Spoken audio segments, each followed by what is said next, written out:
ग्रीब डेरे डंड खुसरो हो खुसरे लहन मोक्ष। ध्रुव प्रहलाद उधर गए तो डेरे में क्या दोष। जैसे गलत धारणाएं पैदा कर रखी है कि मोक्ष तो उसको प्राप्त होगा जो घर छोड़ जाएगा, जंगल में कठिन तपस्या करेगा, परिवार का मोह त्याग देगा और ब्रह्मचारी जीवन जिएगा। तो यहाँ गरीबदास जी स्पष्ट करते हैं कि डेरे डंड खुश रहो, ये खुश रे लहे ना मोक्ष।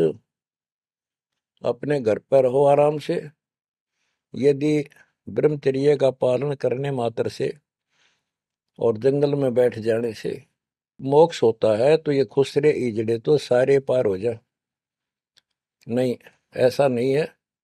आप मानते हो ध्रुव पार हो गया, आप मानते हो प्रहलाद पार हो गया। ध्रुव 5 साल की उम्र में भक्ति के लिए निकला, कठिन साधना की, उनका विश्वास देखकर भगवान ने उनको दर्शन दिए। ध्रुव को राज की चाह थी और कुछ नहीं मांगा था। क्योंकि कारण क्या था? उत्तानपाद राजा था और ध्रुव की माँ उसकी पत्नी थी यानी राजा की रानी थी। उसको कोई संतान नहीं हुई, वृद्धावस्था हो गई थी, आधे से ज्यादा उम्र हो गई थी।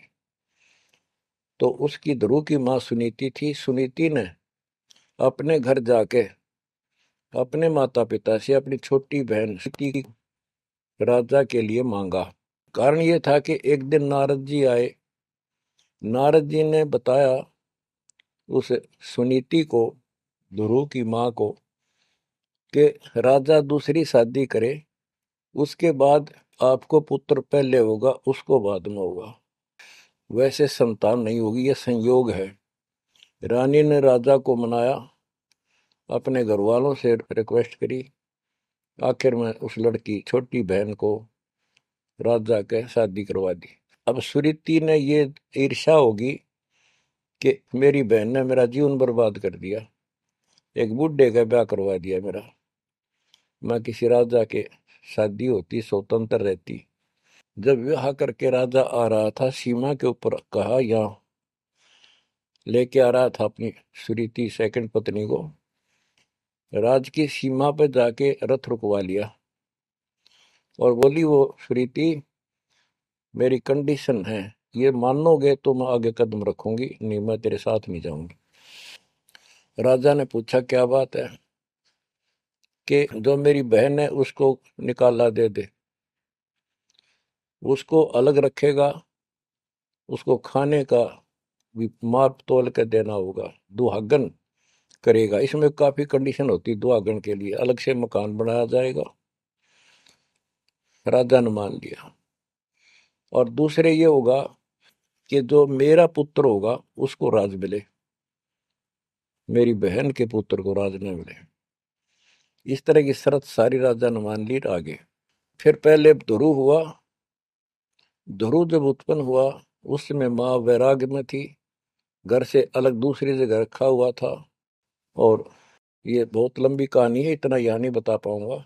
तो उत्तम को राज दे दिया, ध्रुव को धिक्कार दिया, भगा दिया उसकी माँ ने। तो ये लंबी कहानी है, यहाँ इतना समय नहीं मैं आपको बता पाऊंगा।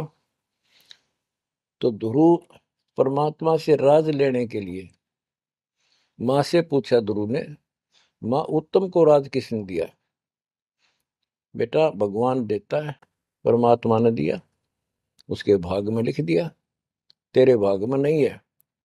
तो ध्रुव बोला मैं भगवान से राज लूंगा।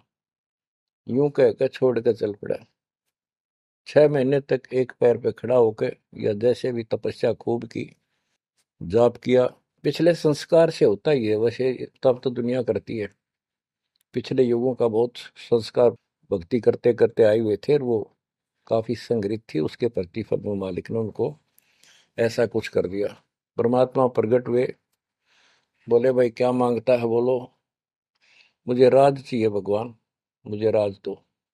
ठीक है, राज दे दिया कि पहले तो यहाँ कर, फिर तुझे ऊपर एक अलग अलग से ब्रह्मांड बना के, तुझे अलग से नगरी बना के दूंगा, द्वीप। ध्रुव प्रहलाद वापस आ गया। उधर से ये दोनों बड़े हो गए, उत्तम भी और ध्रुव भी। उत्तम का विवाह भी हो गया, ध्रुव का विवाह भी हो गया। उत्तम मारा गया एक राजा से युद्ध होने से, तो राज भी ध्रुव को मिल गया, और उत्तम वाली जो पत्नी थी वो भी ध्रुव के साथ लगाई गई। तो कहने का भाव ये है, गरीब डेरे डंडे खुश रहो, खुश रे लेना मोक्ष, ध्रुव प्रहलाद उधर गए। तो डेरे में क्या दोष।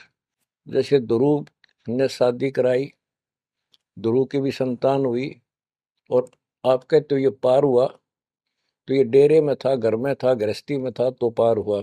तो भी पार हुआ, कितना पार हुआ। वो पार होना अलग अलग स्टेजेज है। एक तो स्वर्ग तक पहुंच गया, पार हो गया। ये स्वर्ग तक पहुंचने को पार मानते थे। और प्रहलाद, प्रहलाद भगत की 10 साल की उम्र में परमात्मा मिले, नरसिंह रूप धारण करके उसकी रक्षा की। उसके बाप राक्षस को मारा, प्रहलाद को राज्य दिया, और उसने शादी कराई प्रहलाद ने बड़ा होकर के। उसके एक पुत्र हुआ बैलोचन, और बैलोचन का पुत्र हुआ राजा बलि, यानी प्रहलाद का पोता राजा बलि था, जिसने 100 अश्वमेघ यज्ञ की थी। और भगवान बावना रूप धारण करके उसकी 100वीं यज्ञ को खंड कराने के लिए गए थे। तो कहने का भाव ये है कि गरीबदास जी कहते, डेरे डांडे खुश रहो, खुश रे लहना मोक्ष, ध्रुव प्रहलाद उधर गए। इनका उद्धार हो गया। कितना हो गया वो उस भक्ति से पर निर्भर करता है। तो इस गृहस्थी में क्या दोष।